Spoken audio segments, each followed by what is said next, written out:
Coming up this week on the Course of Life podcast, we have big-time Tiger updates from some very interesting conversation. But more importantly, I hit a big winner on the PGA Tour. We get into all that, plus the drama at Riviera, and some more drama with Phil Mickelson going ballistic on the PGA Tour as the Saudi rumor pot is boiling or maybe even crumbling. Who knows?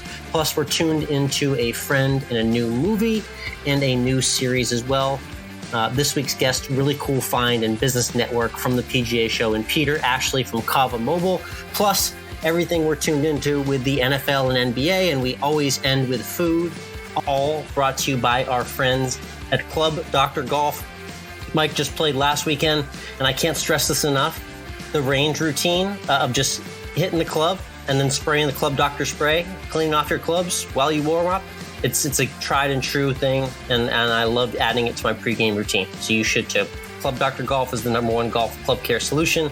Like I mentioned, they've got the spray, which I love using on the go, but they also have the polish. You want to sit down, have a nice little club cleaning session, take an extra few minutes to restore the shine of the club face, making it look brand new. Then you need Club Doctor in your life. So check out clubdrgolf.com. Use our promo code COL for 15% off. That's COL for 15% off any purchase at clubdrgolf.com.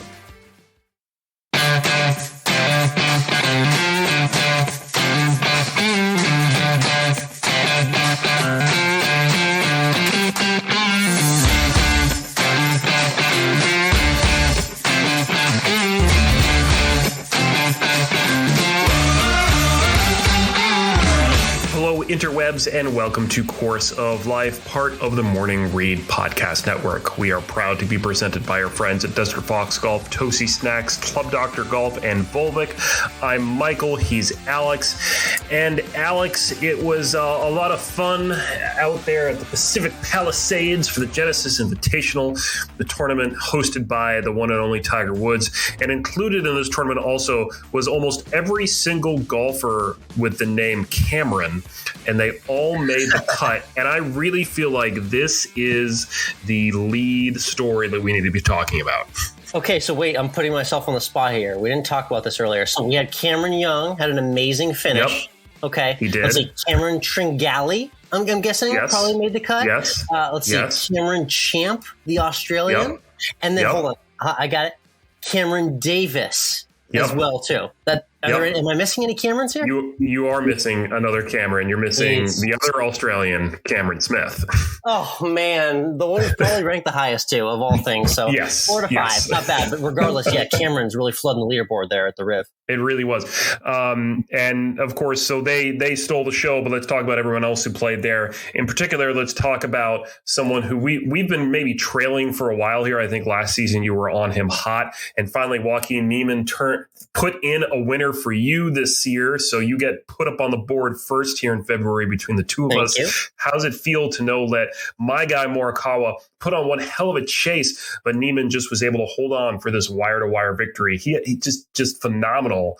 It really helps when you open with 263s. It really right, does. Seriously. Yeah, I checked the leaderboard Thursday afternoon and saw him all by himself with a 3-shot lead. I was like, okay. I just literally threw all my other bets to the side. I was like, this is a Joaquin Neiman week. Like, this is it. This is the week. It's going to happen here if it's going to happen. And nonetheless, he did go wire to wire. You're right. We've been tailing this guy for a while, Mike. I've been talking about him for the better part of 2 or 3 years now. It's funny. I did take a little bit of time, and I tried to find the episode where I said, I just got to be here for the week that Joaquin Neiman wins a big one. I'm going to regret it if I'm not here. Thank God I was. I got him at 60-1, and I hope everyone else was following on Twitter at Course of Life 1 is where I put out weekly picks on Wednesday evening. Yours came close with Colin Morikawa chasing, but Neiman just never let up, rock steady on the weekend, got it done, and won by a couple. Yeah, it really seemed like Joaquin Neiman was playing a completely different course out there than everybody else, because for a while there he had 5-6 stroke lead. It really was like, and Colin Morikawa did put on one hell of a run on Sunday to get himself into position, and it still just wasn't enough. I mean, Joaquin Neiman did bogey 14 and 15 to kind of make it seem like maybe it was possible, but Really, this was a race for second. Morikawa was dunking wedges everywhere, too. He had 2 hole outs on Sunday. I think he had another one earlier in the week. So he was doing everything in his power to keep himself in contention. But you said it. Those back-to-back 63s set the tone for the weekend. Everyone else was playing catch-up. No one got to him. Shout out to Joaquin Neiman for getting it done. Again, follow our picks on Twitter. I'm at Course of Life 1 and you're at MWRINC. See if we can keep this train rolling into the next week. That's right. Let's talk about Tiger Woods because it's his tournament. So there was a lot of talk about Tiger. And of course, he sat down and talked to Jim Nantz. And what did he tell you? What did he tell Jim Nantz, Alex, that you heard that makes you think that you're right, that he's coming back this year? Oh, I wanted to stuff it in your and Jeremy Schilling's face so bad because Jim Nantz was asking all the right questions, all the questions I would have asked. He was pressing so hard for a date on a return timetable for Tiger. And Tiger finally had to tell him, like, hey, easy, Jim. Like, you're going a little hard right now in this interview. He was pressing for, you're going to be there Tuesday at the Masters, right? For the Champions here? Okay. You're going to play Wednesday at the par 3, right? You're going to play Wednesday, right? Yeah. And he wouldn't let up. But no, he did not officially give the return date. He led Tiger into a statement saying that he was going to play golf in 2022. And Tiger said, yeah, I'm going to play golf in 2022. If it's going to be on the PGA Tour, I don't know yet. So that was the defining moment, I thought, of that booth visit on Saturday with Jim Nantz. But nonetheless, it was further encouragement that he is making a return to the PGA Tour. Unfortunately, we really just cannot put a timeline on it. You could tell he was dying to, but he just wouldn't do it this past weekend. Yeah, typical Tiger being Tiger, maybe we could say, just not committing to anything. Close to the best, and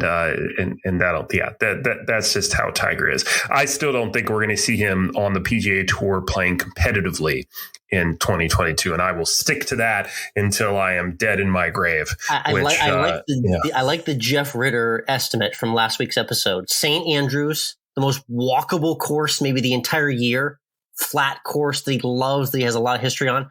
Flat course again, flat course, like gotta be a flat course where he makes his return.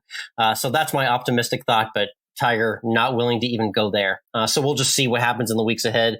It's official though. You can wipe the Tiger return at Augusta dreams officially away. We had done that already, but now it's 100% certain. It's going to be a little bit longer for the return of the Big Cat. Let's talk about Sunday and what happened Sunday, other than Joaquin Neiman winning at Riviera. And this was all the other news that came out on Sunday. Dustin Johnson came out and said, I'm committed to the PGA Tour.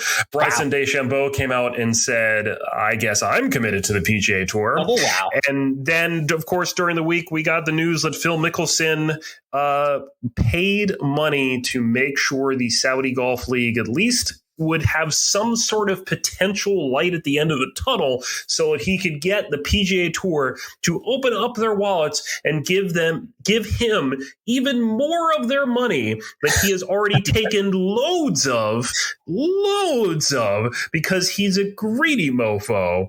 And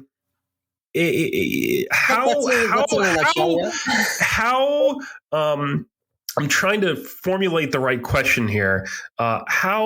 How messed up is this? How messed up is Phil Mickelson, who was a direct beneficiary of pots and media deals getting bigger because of someone he kept losing to, Tiger Woods? Oh, yeah, that guy. Yeah. How messed up is it that he's like sitting here at the end of his career, having done things that, I don't even think Tiger will do, and winning a major in his 50s. How messed up is it that Phil Mickelson just can't keep his mouth shut and can't keep trying to line his pockets? Yeah, there were just certain parts of that piece where he divulged to Alan Shipnuck of the Fire Pit Collective that he should have just kept a little bit closer to the vest and should have left those out. Phil, I understand that there may be grievances that you have with the PGA Tour and how they operate and how they spread their money around. But one thing that you can't do is you can't openly say that you were using this other tour completely for leverage just to screw over the PGA. Essentially what happened here is basically Phil went out on a ledge by potentially joining the Saudi Golf League, and he's now out on the edge of the mountain and he's about to jump without a parachute, and everyone else is looking around. They realize that they don't have a parachute either, and they've quickly backed off of the edge of the cliff. And all of a sudden, Phil Mickelson feels very on an island right now, as a lot of the world's best who we suspected, like DJ and Bryson, might go along with them, are now shedding allegiance to the PGA Tour again. It makes you wonder where Phil sits right now. I feel like this is a little bit of a situation where Mike, he's going to come back to the PGA Tour for his next start, and he's going to kind of have his tail tucked between his legs a little bit. This is a little bit of an embarrassing one for Phil at this age, wouldn't you say? Yeah. I think that he's gonna show back up and tour in his all black and his sunglasses, chewing his CBD gum and drinking his coffee, and like he's gonna say something cocky about, but I won a major this year, so whatever. So and he won the PIP, so whatever. So right, but yeah, PGA Tour, they're the one with the obnoxious greed. They handed him $10 million, no question. The difference here though, because I'm trying to almost make a connection between Phil and Greg Norman. That Norman certainly wanted to have this extra tour out there. He thinks it'd be good for the game of golf as a whole. I think Phil is that holistically. That general principle I get. Yeah. And Phil is certainly drinking that Kool-Aid, maybe to a certain extent, though I think his motives are different. He thinks another tour is good because it means he can get more money. I think to a certain extent, Greg Norman thinks another tour is just good for the game of golf. He actually does want a world golf tour. He wants a tour that is truly worldwide, that stretches to every continent. The 6 where they're playing golf. Shout out Antarctica. So he really wants a worldwide golf tour, and that really was the impetus for the creation of it. Now, the part where the words Trump and Saudi Arabian golf money got squandered in the last few years, that's the part where things started to get sketchy. But nonetheless, the intentions were correct from Greg Norman. I don't really know if what Phil's trying to do aligns quite with those intentions, though. Yeah, and it's interesting because Phil was saying that the Saudis are some scary mofos, and that's right, Phil. I don't think I would be publicly saying when I'm trying to do business with the Saudis that they are that scary, because you're just opening yourself up to whatever the Saudis are going to do to you. Very telling article and moment right there. People are speculating, like, maybe was this the kind of blunder that set this windfall with DJ and Bryson and guys who we really thought were going to vacate, change their minds and go back to allegiance full time with the PGA Tour. We'll see what comes of it in the next few weeks. But like I said at the top, like, a little bit of crumbling here in the Saudi golf empire. There was so much heat on this a week or two ago, but I'm wondering where this goes from here. I'm still kind of my other domino that we're going to wait on, which we'll hear of in the next coming weeks, Mike, is these European players that haven't quite said too much, but have expressed interest. I'm talking about the Justin Rose, Lee Westwood portion of the world. Maybe Adam Scott, the Australians, expressed interest in the schedule. So we'll see what's to come of that squadron. But in terms of the top American players, they have shown exactly where their allegiances are. It's going to be interesting. I have to say, this also just cements the fact that if we don't do another Course of Life book club pick before then, the next one will be in May when Phil, the Rip-Roaring Unauthorized Biography of Golf's Most Colorful Superstar by Alan Shipnuck, comes out. This will be on the book club list, so go out and pre-order it now, because I think we're going to get some juicy stuff in there. From what I understand, that book is not authorized or even condoned by Phil as well, too, which means it's going to be all the more better. So yeah, we're tuned in for that one. We are indeed. Let's go south to Florida. Let's talk about one of another just perennial player who is always fantastic and good and just doesn't seem to understand that he reaches an age when you're not supposed to be good anymore. And that's Bernard Langer. Insane, man. The GOAT of the Champions Tour. He did it again down there in Naples at Tiburon. Really nice course there in Southwest Florida. And the 64-year-old still crushing it. I think it was pretty much a wire-to-wire victory. He was there around the top of the leaderboard all weekend and just so resilient. He is just a model of consistency. And I love watching him operate. And Mike, just insane stats. He's now at 43 wins on the Champions Tour, the 15 over circuit, and 11 wins after turning 60. The guy just doesn't turn it off. I just love him. He's the ultimate Ironman. It's fantastic. He's a lot of fun to watch on tour. Just literally set your watch to 2 or 3 wins a year from Bernard Langer. It just won't matter how old he is. This guy's going to do it forever. He really is. German efficiency. Yeah, exactly. He's the BMW of the Champions Tour. Well, BMWs don't run that great. Let's be honest. Don't get them fixed. As long as you don't get them fixed, they're fine. Yeah. Let's talk about something a little closer to home, at least for you. Last week, we talked about our rounds with the D3 app and how I am undefeated in said golf betting app, where you can play your friends no matter where they are for real hard currency. Alex, you got to do another round with it. Yeah, I got to play against Tom, the guy who created the app, and it was a good little match. I did come out on the winning end, so I finally got on the board. I'm now 1-1 in my D3 golf app matches. The real story, though, Mike, was the end of the round, and you and I have been in this scenario too many times when we play. It's the chasing the sun storyline. Well, when you're playing 18 holes, I was delayed for over an hour because of a frost delay in the morning. I had an afternoon tee time. So as soon as I tee off, I'm already wondering if I'm even going to finish or not. Of course, we're pushing things the last few rounds. On my Instagram at Course of Life Alex, you can see a story in which I was frantically driving from the 17th green to the 18th tee and basically played the last hole in darkness. You know how the story goes, Mike. We did this plenty of times in college. We did. Playing the last hole in the dark. Of course, I need to make a par to shoot 79. So like real milestone golf round, as always, to be in the 70s. I hit a drive, which I think is perfect, but I don't see it go out. So I'm just assuming it's in the fairway. I take out the flashlight on my phone. I'm just shining it everywhere from one side of the fairway to the other. I can't find this ball for the life of me. So I'm an honest man, Mike. If nothing, I dropped. I took the penalty shot and I made my 5 and shot an 80. So no, I did not get to share the epic story of a par in the dark, shoot 79, but I did get the win on the D3 app. It was fun to wager with Tom. I encourage everyone else to hop on there as well. So that was the story of my most recent. You should get a glow in the dark golf ball. I'm sure Volvic has a glow in the dark golf ball that you can get. Yeah, I was playing with the yellow for most of the round too. Yeah. And honestly, it was so dark. We were pressing our luck. Once we got about 3 or 4 holes out, I was like, I can already see the writings on the wall. I'm going to make some frantic par. I'm going to need 79. I need a par, so we shoot 79. This is all going to come undone because it's going to be pitch black. And that's exactly what happened. But I'm a grown man. The rules of golf apply. I took the 5. Nonetheless, I got the win. So everyone check out the D3 app if you want to challenge me to a future match next time I'm out there in the course. I appreciate your honesty, Alex. And that, of course, is part of the first T: honesty, integrity, sportsmanship, respect, confidence, responsibility, perseverance, courtesy, and judgment. Love that. Honesty. I appreciate it. I do. Let's talk about the Honda Classic, which is where the PGA Tour heads next. A lot of the guys are taking a week off after the Genesis. There's some other tournament coming up in another week or so that I think they're getting ready for. I don't know what it is. Something else down there in Florida. Yeah, it's Florida swing. So we got Bay Hill coming up. We got the little thing called the Players Championship in a few weeks. Little TPC Sawgrass action. So it's that time of the year. It's all palm trees now on the PGA Tour.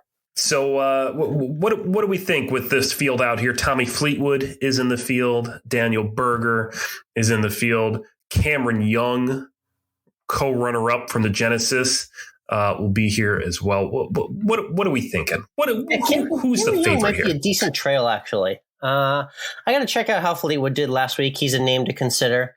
You know what? This could be a week for a guy out of nowhere, maybe. It'd be funny to see if you could get odds on a Ricky Fowler top 10 bet if he's in the field, because I think he's a guy that, though he really hasn't had any form in a while, I saw some things at Waste Management that tell me that he could be due for a decent performance, so maybe a top 10 bet there. But nonetheless, I'll throw money on about 5 or 6 guys. Again, on Twitter, we're looking to keep this momentum rolling. Cameron Young could be part of the card, that's for sure. But the full list of picks will be at Course of Life 1 on Twitter by Wednesday evening. So best of luck out there. Let's switch over to Tuned In, where we share what we're tuning into outside of the world of sports. The Olympics are over. We won't continue to bore people with that and the whole Russian fiasco, because that's just a crock that I don't really want to get into in this podcast. Instead, I started watching a new show just the other day on Amazon based on a book that then became a movie that now is a TV show. And that is Reacher. I was going to say, was this Jack Reacher or something like Jack that? Reacher, yes. Based on the books by Lee Child. Tom Cruise played Reacher in the movie. Got it. And now we get, I have no problem saying this whatsoever, a fine specimen of a man in Alan Ritchson playing Reacher. And I think women watching this will really appreciate just how fit he is, because he makes other men, even really fit men, look weak by comparison. Who is this guy? Alan Richardson, you said? Alan Richson. Ritchson. Let's see what this. Oh my! He has his shirt off a lot. You weren't in the lying show. when you said that. No. Huh? This man is a specimen. I'm comfortable in saying that. Wow. Yeah, he is quite fit, to say the least. And that is. That's he funny, makes Henry the whole listening audience thought that you were that fit until just now. You just broke no, down. but I mean, if you put this guy versus next to Henry Cavill, I actually think let Alan here is going to be better. I actually think so. I love that.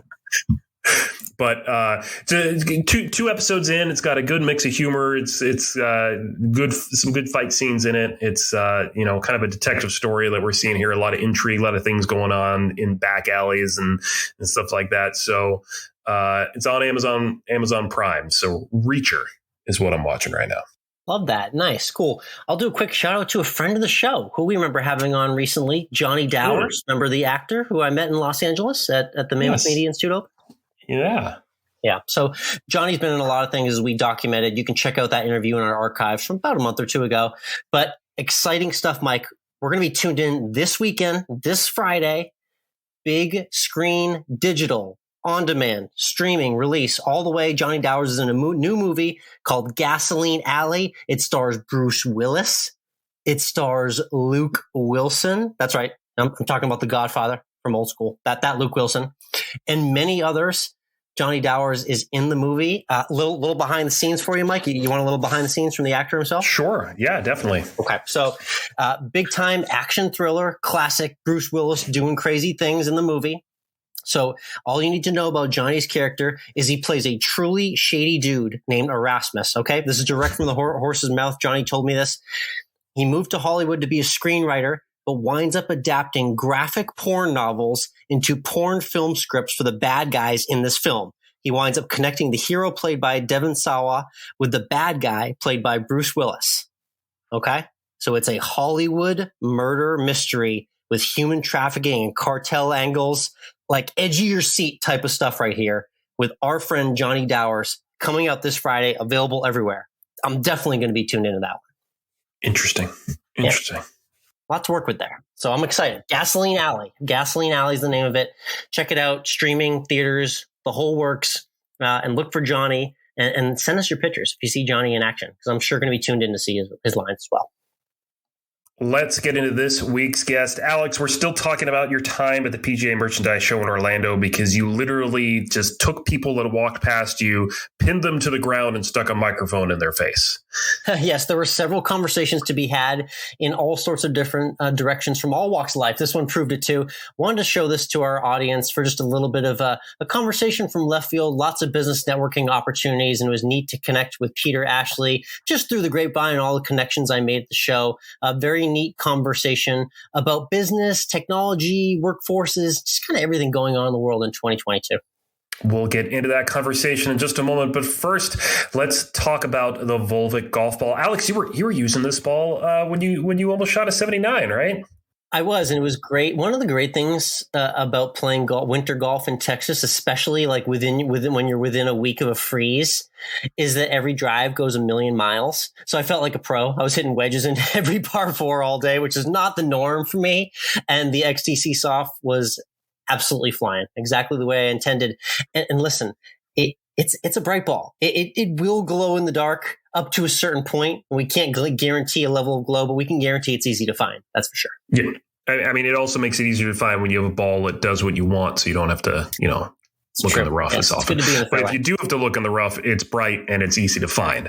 And that's why I love it, because I can find it when I'm in the rough or in the trees or in the pine straw. So head on over to Volvic's website. That's volvik.com. Volvic.com. You can check out all of their brightly colored golf balls where they're putting all their money into their ball and not into big PGA Tour players or Saudi Golf League players or whatever they may or may not be. Instead, they put it right back into their ball. So again, head on over to Volvic.com and you can get yourself performance in color. Volvic has a ball for every swing. Volvic.com.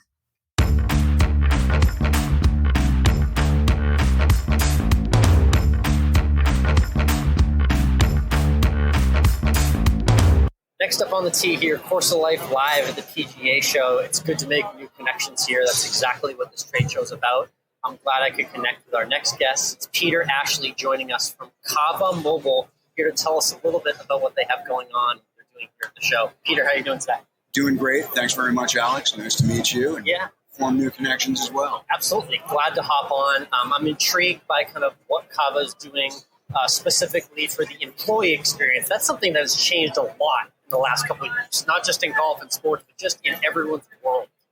So first, I'm just curious, what's kind of your professional background and how did you get to Cava with the Pacer team as well? Sure. I was pretty early at PayPal and one of the first 100 employees there, and then did a few lesser-known tech startups after that, helped launch a tech incubator, 500 startups, if you're familiar with that. And then have done a couple things around business. Cava was co-founded by George Stavros, who's the founder and CEO of Pacesetter Technology, and also a good friend of mine from business school by the name of Jim Phillip.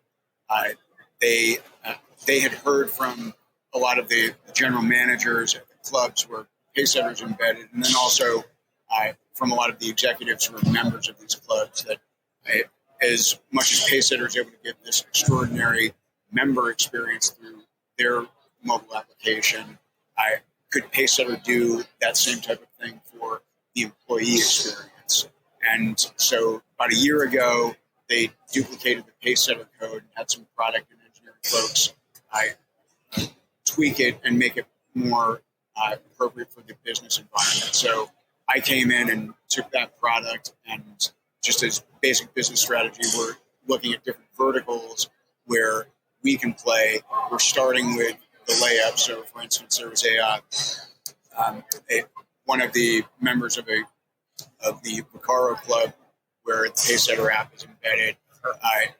He owns and runs a company called MB2, which I'm sure you never would have heard of, but it's a dental support organization, and they help dentists who may just be straight out of dental school and know that practice very well, but don't necessarily know business. So they help them find a location, build their practice, do local practice marketing, things that they need to do to get their practice off the ground, everything from buying chairs and gloves to getting new patients. And so this guy loved the Pacesetter app, and he was very much involved in influencing how we crafted it for business. So they have about 400 dental practices that they work with, and I'll pull my phone out of my breast pocket here, and I know that your audience can't see this, but I'm pulling up the MB2 dental app now, and it's got a pretty visual home screen where some of the things that they do are bring these dentists together quarterly, and once a year they will do a big retreat. This one was to Cabo, where they hired the luchaderos that you can see there in the wrestling ring. Who wouldn't want to be part of a company that gives that experience to their employees, right? Well, that is fun, and that's exactly our point. Where what our mission is really helping a company like MB2 extend their mission, vision, and values out to the entire workforce, which, as you were suggesting, in the last 2 years, so much of the workforce has become remote. And so you don't have the natural water cooler conversations that facilitate culture. And instead, you need to be proactive about pushing that culture out to your employees. How do you do that? There really wasn't a playbook 2 years ago. There have been a lot of consulting companies that have been formed around that. We already had this application that worked pretty well for taking the culture of a membership club and further pushing that out to their members. Right. So we were able to take that same recipe and template and apply it to the business world. Yeah, it definitely kind of helps ease the idea for these people. And there's people from all walks of life that are starting businesses and ventures, but they're not necessarily trained on being a boss or a manager and understanding what it's like to manage that workload and those employees. Exactly. So how does Cava make that easier for someone who's just kind of bright-eyed and has an idea and a company, but they don't have much else? Yeah. So we can work on all levels. What we're seeing is that we are best for companies that have been around for a while. They have a management team, but the management team hasn't necessarily.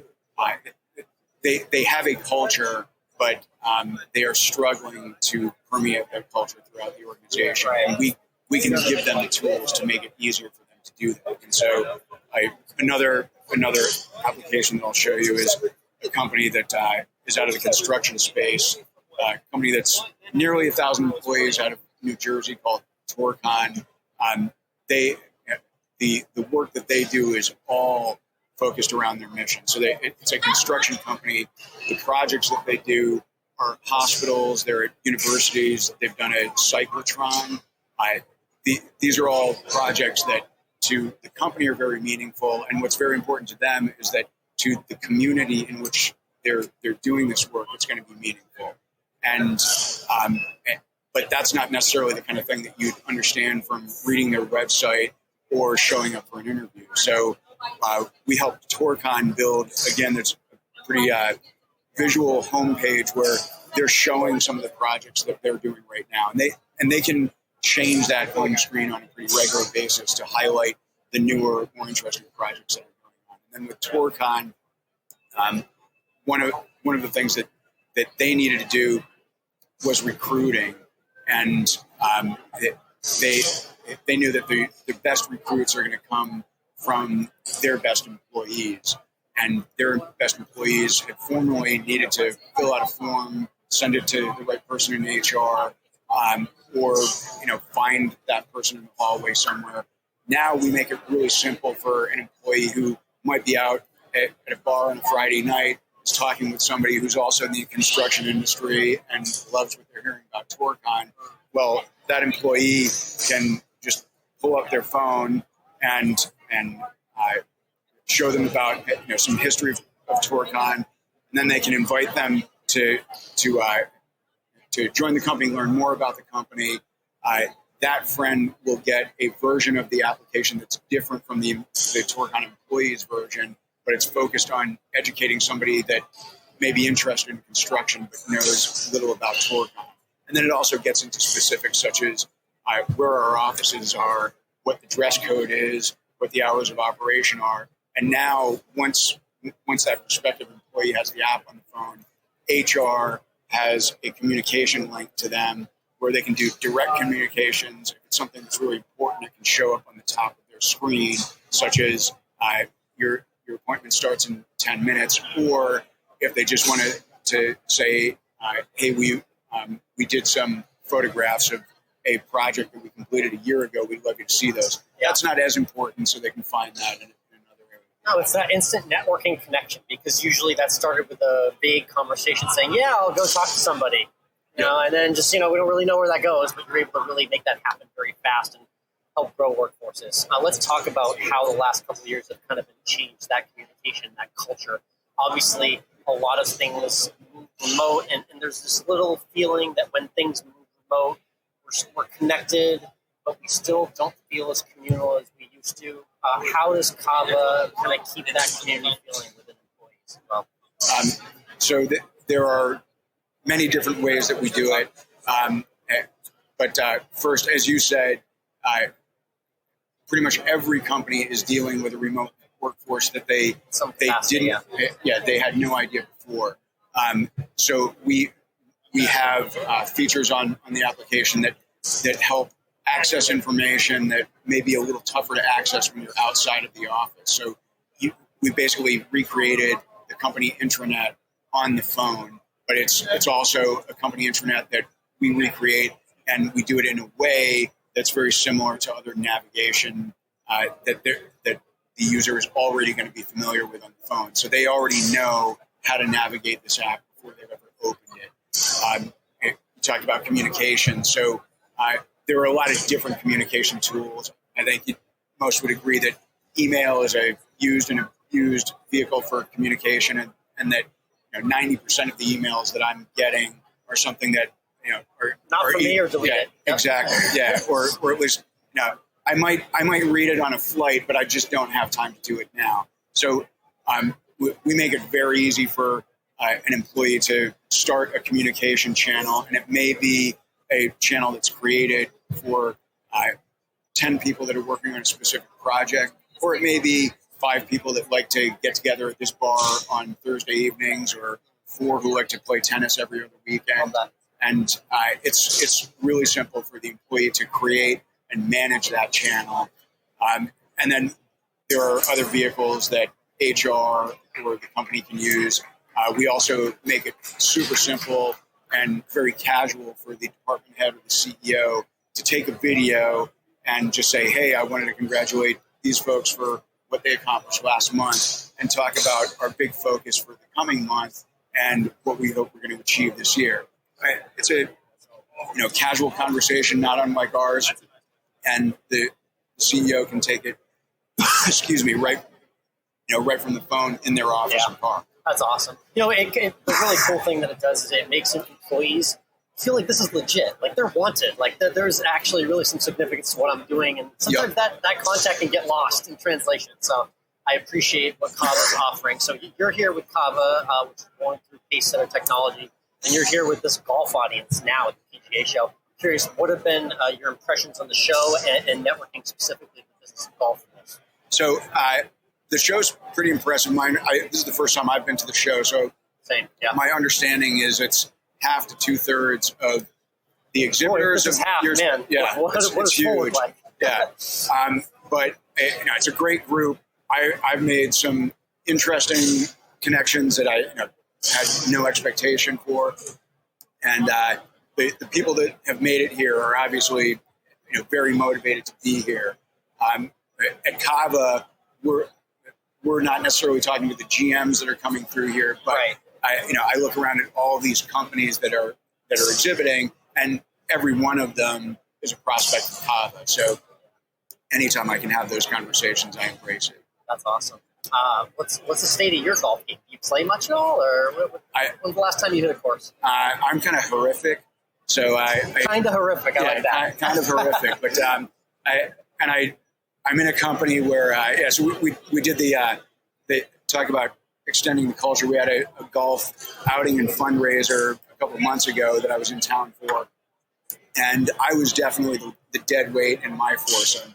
But fortunately, we had Courtney and Posty and a guy by the name of Charles to bring down the scores and bring up the level of play. Yeah, if you get the right scramble teammates, it all washes out, right? I love that. Very cool.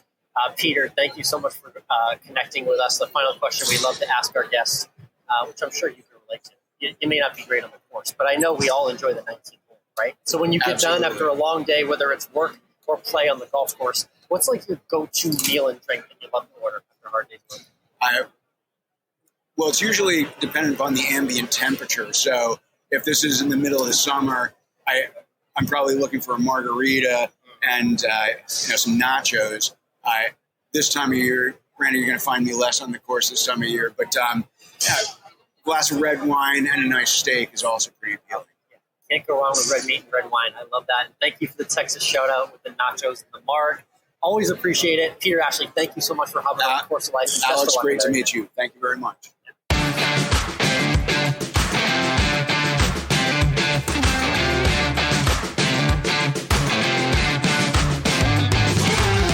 That interview was brought to you by Desert Fox Golf, our friends of the show and the makers of the Phone Caddy. The Phone Caddy lets you strap your phone right onto the side of your golf cart so it's easy to view and use all day long. No more fumbling around the dark spaces of your golf cart, dropping your phone on the seat, or even worse, onto the grass as you drive away. The Phone Caddy keeps you locked in safely so you can stay locked into your round. It'll be the talk of your foursome, and it's a great gift for any golfer in your life. And for our listeners, you can save 10% off your purchase of a phone caddy with the promo code Course of Life. It comes in a range of colors, and you can even show your support with their patriotic line. So head on over to desertfoxgolf.com to get your phone caddy. And don't forget to use the promo code Course of Life to save 10%. Again, that's promo code Course of Life at desertfoxgolf.com.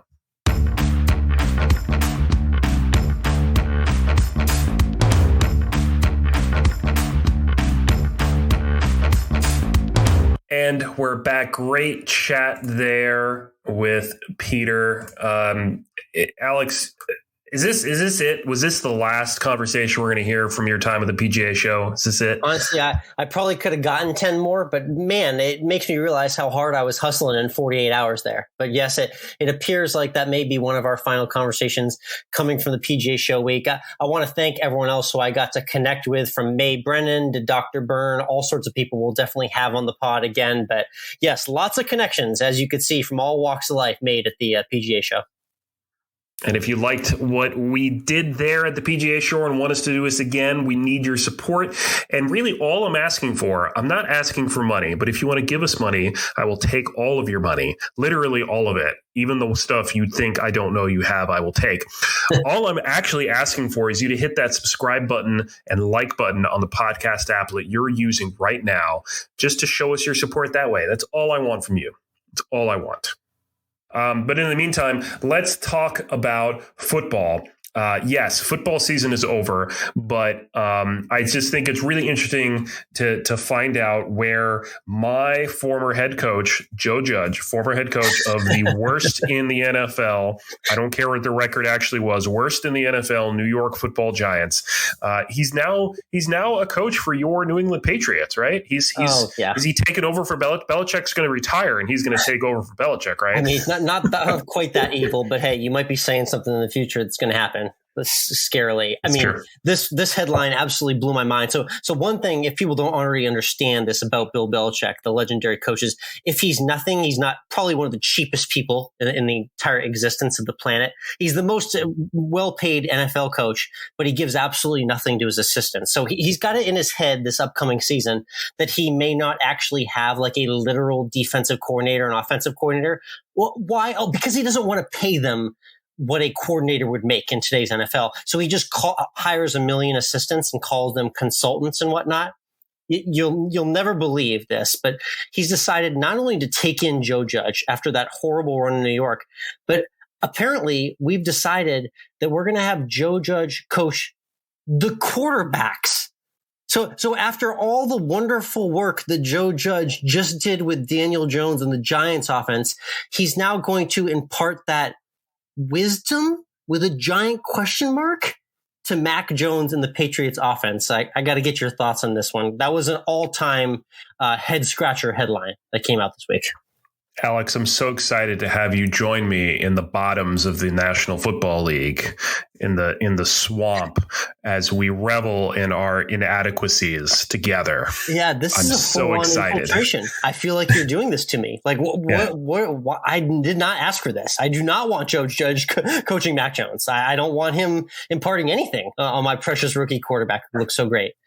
So I'm scared to see if this is indeed how this role shakes out in Foxborough, what sort of impact he has, but I just hope it's minimal. So God bless me. We'll see what happens. We'll check in with you as the season actually kicks off, whenever that is. What, next week? I think the NFL doesn't really have an off season anymore. They play nonstop. Very soon. It never ends. But let's talk a little basketball. We haven't talked basketball in a while, and it was the NBA All-Star weekend this weekend. And let me just tell you how much I care. I care so much that I don't. I want to flash you back to a moment when maybe you did care, Mike. It was a while ago. Patrick Ewing played when I cared.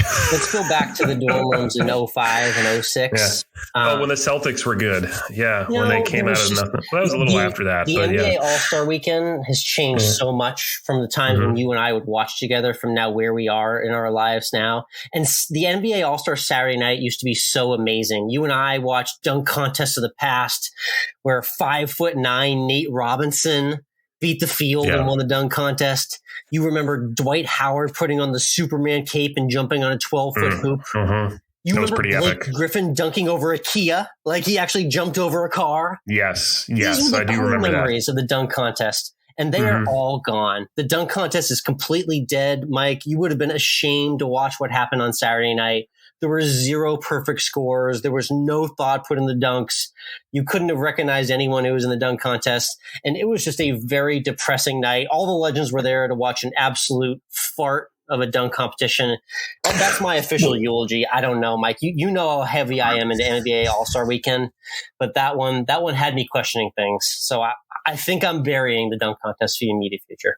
Was it like watching a mid-major college program and the kids told by their head coach are not allowed to dunk during warmups, but they want to dunk, so they're like half dunking, but they're not really dunking? Was it like that? You know exactly what I'm talking about, because this happened at Quinnipiac every year. It was like that, and then on top of that, none of these guys could hit the dunk on their first try or second try or third try or fourth try or fifth try. So if it takes these guys 7 or 8 tries to even do the dunk, it really loses its luster, wouldn't you say? So that was another error that happened with Saturday night. Overall, just a monstrosity and a atrocity of a dunk contest on Saturday night. What I will say is the night is always darkest just before the dawn.